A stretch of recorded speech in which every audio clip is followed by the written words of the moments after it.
Testing 1, 2.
Alright, just broadcasting the stream before I get started. Alright.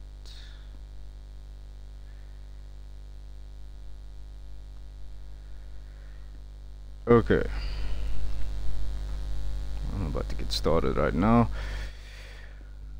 Alright, so welcome everyone to the stream, for the first stream first of many streams actually of WWE 2K23 in terms of attribute sliders or gameplay sliders as we see before us right now.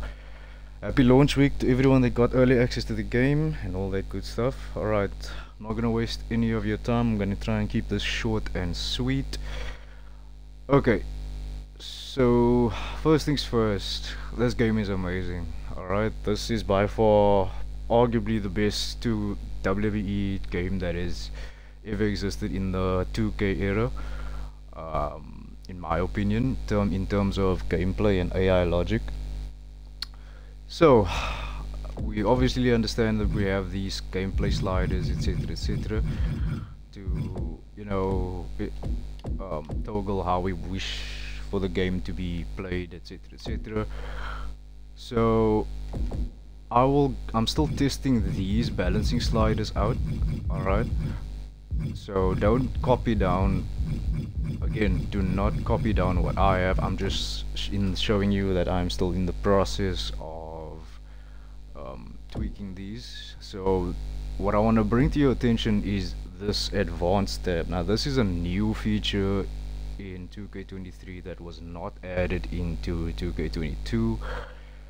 Right, so straight off the bat, the pin difficulty settings. So a lot of people are quite repulsed, and when they saw this on Twitter and asked me questions like, do you know what these do? And I figured I'd give them a shot and test them out, and I have the answer for you guys. Right, so basically, based on a whole lot of tests that I've run, right? So the first option here, first count lock. Alright, The first count lock, I think it refers to this again. This is just based off what I tested, right? First count lock. What I noticed is that that feature in 2K22, whereas if you going in a lengthy match, right, you're having yourself a long match, and then your opponent lands a finisher on you, and then you notice once he goes for the pin, the referee just counts one, right? Because of damage over time, etc. The referee just counts one without you having to, um, without having you to give you the option to play the mini game to kick out for that one count. So I think that's what that means. So that's first count lock. If you want that feature on or off, I would recommend not to have it, because then you would literally only have two chances to kick out. So I would recommend that you switch that off.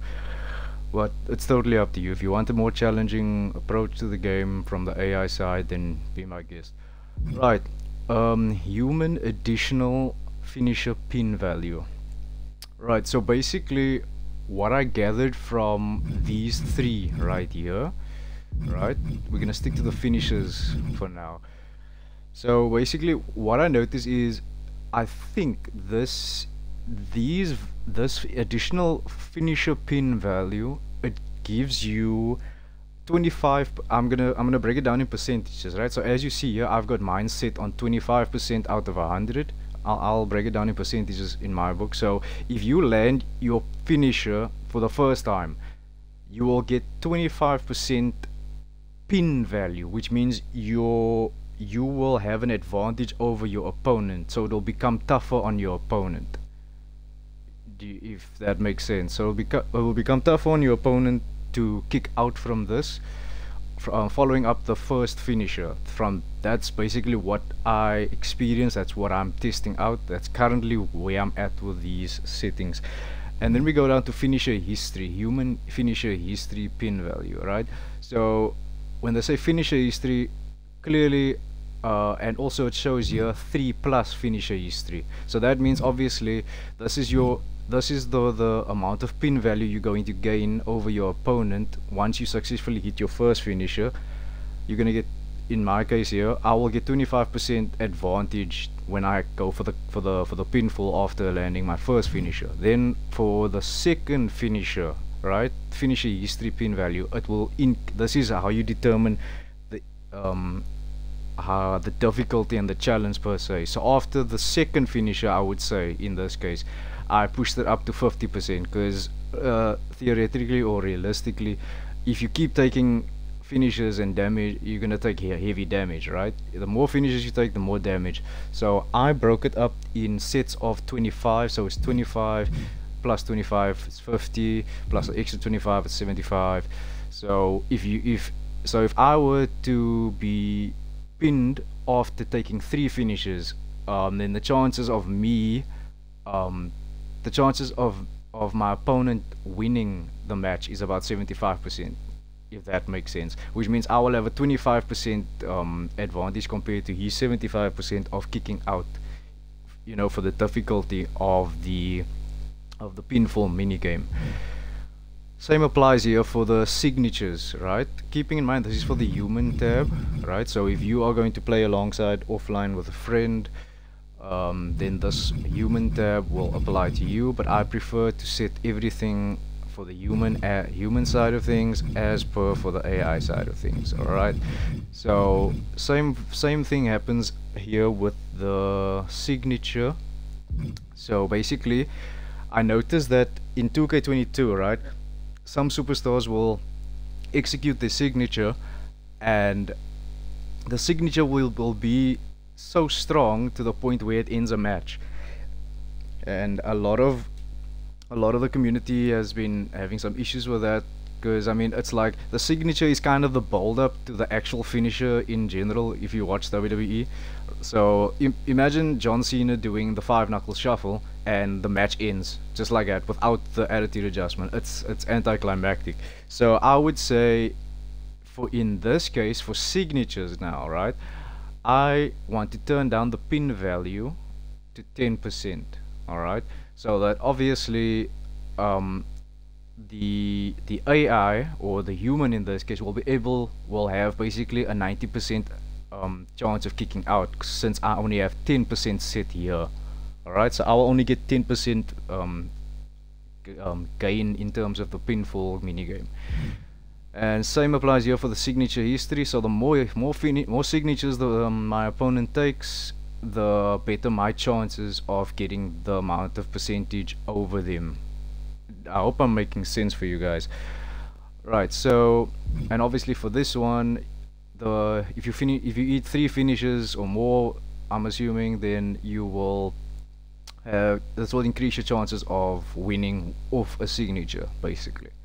So this is kind of like determining the strength, so to say, like they had in 2K19, I think.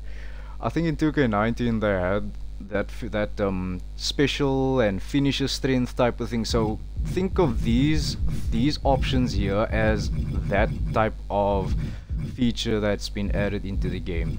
So basically these are the percentages. Let's just go over them one more time. I applied the exact same for the AI. So when I am playing universe mode, etc., or just exhibition, then it will reflect the exact same way. Okay, so yeah, because there's a certain way how I set up the attributes, the superstar attributes for the entire roster of the entire game. So by the time I land a finisher, it will be like 7 minutes into the match already, or maybe 10 minutes, 15 minutes or so, and will do about this amount of damage, if that makes sense. And then whatever finisher follows up from there, the second time around, it will increase over time. Right, I hope I made sense. If not, send me a query on Twitter at ChecXmate FGC, or comment or DM me, or comment on the I will be posting this on YouTube on my channel, so it'll be accessible for everyone that has missed this. So that's basically what pin difficulty settings are based on what I've tested. Moving on to the next tab, timing pin minigame. Alright, so I made a thread about this on Twitter, and I gave a very in-depth description of what it is. Basically, your normal pin indicator flag speed refers to the actual pin that is moving alongside the gauge, the entire bar. It refers to the speed rate of that moving cursor. All right. So for me, or for a standard, I think I will leave it on 50%. I think that's pretty fair. So that's base. Pressure pin indicator flag speed. So this is referring to, let's say, in the instance of after you have been how do I say, after you've been pinned, if you have been pinned right after your opponent lands a finisher or a signature on you, then the speed will increase on the first pinfall. Does that make sense to everyone? I hope so. And while the red screen, I call it the red screen of death. So when the red screen is active on the screen after you have taken damage from a finisher or a signature, if you go for the first 2 pinfalls, the flag speed will increase on the second pinfall attempt while that red screen is active. Hence why I pushed mine up to 75. I'm still playing around with these, so do not take these sliders down. I'm still testing these out. I will publish official ones that I'm setting for myself, because I've crafted them according to my liking, so I'm pretty much advanced when it comes to wrestling games at this point. So I have fast reactions, and you know, I've got a lot of experience with these type of wrestling games now. Right, so the normal pin kickout zone max size. So I pushed this all the way to 100, and the reason the pin kickout zone max is referring to the red gauge inside the pinfall minigame bar, right? So the red gauge where you have to place the where you have to kind of try to place the pin, the moving pin, inside the red bar in order to kick out of a pinfall, right? So I placed this the size of that bar to 100, and the reason being is early in the match, you know, your opponents, when the bell rings, anyone can kick out in any anyone can easily kick out in the early stages of the match, if that makes sense. So that's why I set that on 100.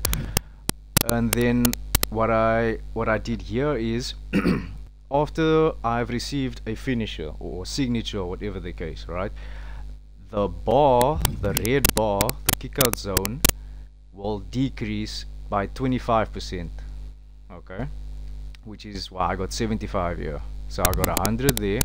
So after I've taken a finisher, I will have a 75% maxed size bar, and by the time I take, if I were to get pinned the second time, and if I were to get pinned the second time around after taking a finisher or a signature, then this will be my chance percentage of kicking out, or sorry, this will be the size of the red kickout zone.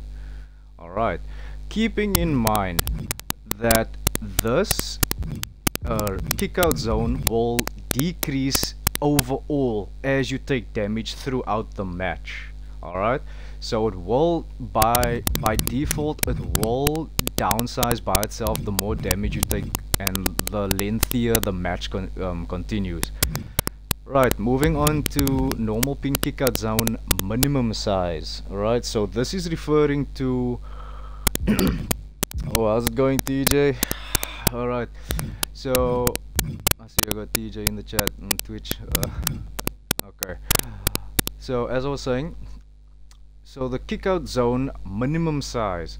So now as you can see, I have the same value here as the pin 1 kickout zone max size, and the reason for that is I am slowly decreasing or limiting the smallest size of the kickout zone for later in the match. Alright, so let's say for instance I've gone through so many spears, somebody landed so many spears and finishers and all this type of things, right? Throughout the match, like I said, the kickout zone will decrease over time, and this is the max minimum size that I've set it to you know, it won't go it won't diminish beyond, or lesser I should say, than 25% of the red zone the red kickout zone minimum size. Sorry that I'm stuttering over my words here, guys. I'm just trying to gather the correct terms so that I can make everyone understand. Right, so as the match progresses, let's say you are 5 minutes, 6 minutes into the match, then this will be the size of the kickout zone for when you've taken damage, you've taken a finisher, and your health is diminishing, etc, etc. And as per normal with the pinfalls, if you going for a long match right now and it's like 7-10 minutes maybe into the match, or 15 minutes sometimes, for every pinfall, pressure pinfall 1 and 2, it will become harder for you to kick out. In other words, for this specific instance, it will become the red gauge, the red kickout zone will diminish from 75% to 50% to 25% throughout the match. Right, I hope I didn't confuse anyone. I know I said a lot of things, but I'm just trying to gather my words together. I know I'm going off script a bit, but yeah, moving on to the submission mini game tab for the advanced. Alright, so starting off with the human attacker cancel threshold. Personally, I'm not entirely sure what this feature does. I've tried switching it on and off and I can't necessarily figure out what it actually is supposed to do. However, just give me a second, guys. Just give me 1 second.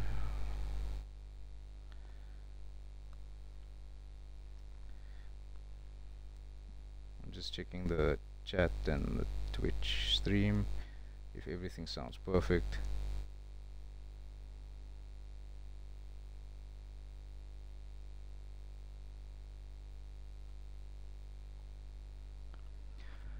Right.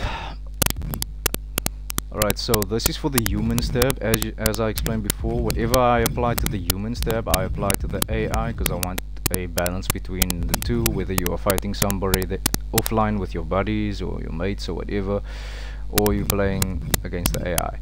So when someone performs a finisher on you, right? So if you are on the receiving end of taking a submission, I should say, is it the ability to cancel the submission within the minigame? I'm not entirely sure. I'm not entirely sure, if I'm being honest. Because in fact I'm going to test that out. I'll get back to you guys about that. Alright, so as I was explaining, so what happens here is with attacker button press strength, right?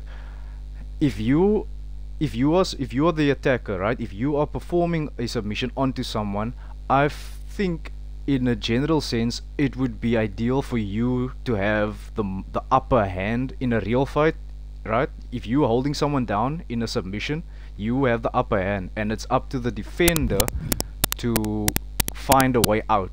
So you kinda have the upper hand here, hence why I have 75% here and 50% on the defender side. However, so basically with the submission minigame, obviously it's the button mashing feature, so the buttons will appear X, X, X, A, B, B, B. You know, you have to mash the buttons that they tell you to in order to escape or win the submission minigame, alright, to make your opponent tap out or escape it.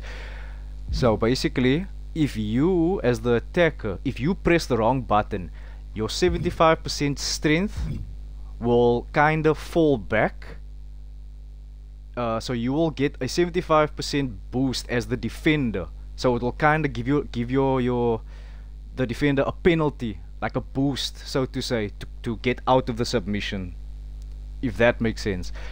But on average, on a default, he has 50% of a 50% chance of getting out. You have a 75% chance of getting out. Like I said, guys, on Twitter, I always break up my sliders. I'm either breaking it up in 15 points or 25 points, but in this case I'm going with 25 points because I'm still in the early phases of testing all the sliders out, so just bear with me. Right, and the same applies for the defender. So there is a balance in terms of the penalties. So for the attacker, the penalty is 75% and the defender 75% as well.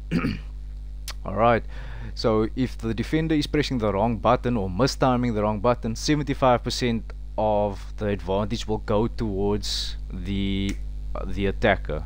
Alright, I hope everyone's following me so far and understand where I'm going with this. So vice versa, what I've done here for the human sliders, I have already set for the AI sliders. Right, so like I said, this was going to be a short stream, guys, just to cover the basis of this. Keeping in mind, another thing you guys need to keep in mind, all of these sliders here, as well as these ones, the attribute sliders and the AI attribute tendency sliders, alright, they all play a big role collectively, alright. And what I mean by this is that, let's go to let me make an example. I'm still in the process of crafting superstar AI tendency attributes. It's gonna take me a very long time, alright, so that I still have to release and publish those. So basically if you were to set let's say the combo breaker rate, right? If I were to turn this all the way up to 100%, right? In fact, I made all of these 100% at some point, but then I noticed certain things, and hence why I moved them back this time. Again, do not take these. Wait, hold on. Let me just reply to the chat. Have you had the chance to test the advanced pin sliders? Advanced pin? Yes. I already covered it. I'm not sure when you joined in on the stream right now, Calum. But I did cover it. So when this stream is done, I will post it on my YouTube page, and it will still be here on my YouTube channel, so you can watch it from the beginning, etc. I covered all of these. Right, but as I was saying, yeah, like I was making an example, if I were to turn the combo breaker rate all the way up to 100%, that would basically mean that the AI will break your combos 100% effectively, right? However, if you take a look here,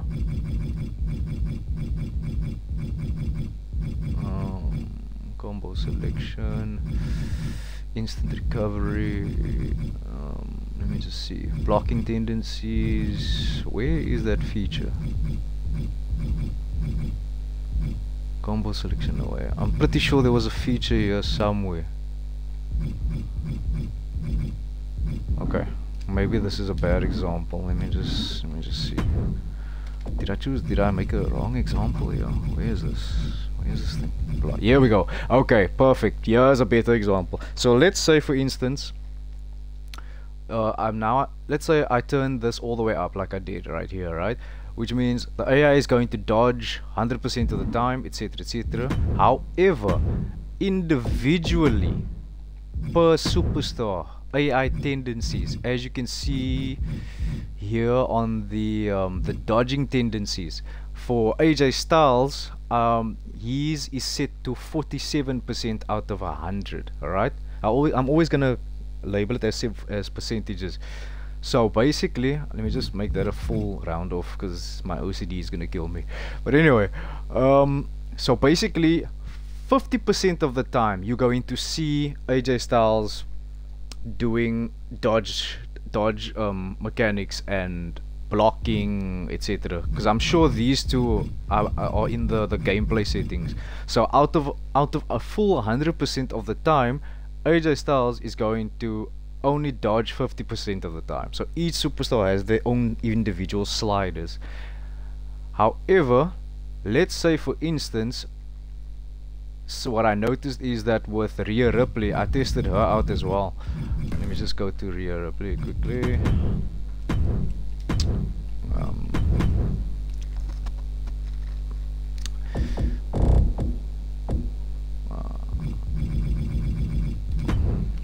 Yeah. So what I noticed with Rhea Ripley when I was testing Rhea versus Charlotte, where is this? I think it's the diving. Yes, the diving tendencies. So what I noticed is that, as we know, Rhea is not necessarily a high flyer. She's a daredevil. She will take chances like the springboard, a ringside springboard. You will see her do that senton flip like maybe 15% of the time in all of her matches. So it's not a guarantee that she's gonna do it every single match or every single chance she can, you know.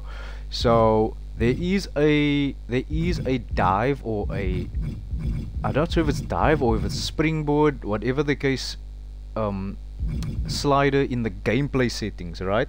So I tested that. I turned it all the way up in the gameplay settings, and then I had this slider, the tendency settings, for the ringside springboard for Rhea. It was somewhere along 50 or 70, and then I noticed, okay, it's too high because she's doing it every single chance she gets when her opponent is outside. So I noticed that I had to turn down either her tendency attributes, or I had to turn down the gameplay setting, balancing sliders. It should be here somewhere. It should be for dives, springboard rate. Yeah, there it is, there it is. So I'm still, like I say guys, I'm still testing these out. There's a lot to go into this game, so everything meshes together. Calum in the chat is saying, do you think it will be best to put blocking and dodging on high for the best superstars and then low for the jobbers? You can do that. You can do that if you really wanted to. If that's your preference, then sure, you can go ahead by all means. I would just like to have a complete balance for everyone per se. Yeah, because you need to understand also another thing I'm going to cover for the series of 2K23. I want to show you guys something. Let me just see. Let me see if I can show you guys. No, not there. Where is it? Where is the? There it is. Right. So in universe mode, right, you will notice that you will get these type of power ups the more your the more the superstar wins, loses, or goes through a losing streak or winning streak, or depending on the rivalry that they are in, whether it's a tag rivalry, etc. Make sure you read the details. Look, if you look on the far right, make sure you check out the details. And what happens is that when superstars are successful in their matches, their attributes, right? The attributes tend to have like a plus symbol. I can't really show you right now because I don't know if I can find anyone that has. Okay, I don't think anyone has plus symbols right now. Basically, there will be additional points for their attributes, which means they will become stronger or weaker over time throughout the universe mode itself. And yeah, as you can see on the power rankings, you will be awarded 2 attributes for being in the #1 spot, or 1 attribute in the top 3, and which is odd. I find this very odd. Why are these two not awarded any attributes? So you will have this amount of attributes added towards your superstar, and that will kind of determine their strength and their progression throughout the matches and the universe mode itself. Let me just see if Roman, there we go, perfect example. As you can see, since Roman is currently he's currently #1 on the power rankings, right? So he has gained +2 on the, according to the power rankings, it showed +2 on all of his attributes. As far as the 1 is concerned, I see he doesn't have any active status effects, so I'm not sure where that extra 1 came from. But for the most part, I hope I'm making sense, right? So whatever your tendencies you're going to set up for your superstars, it will kinda, how do I say, it will kinda matter, but at the same time not as effective as you hope it to be.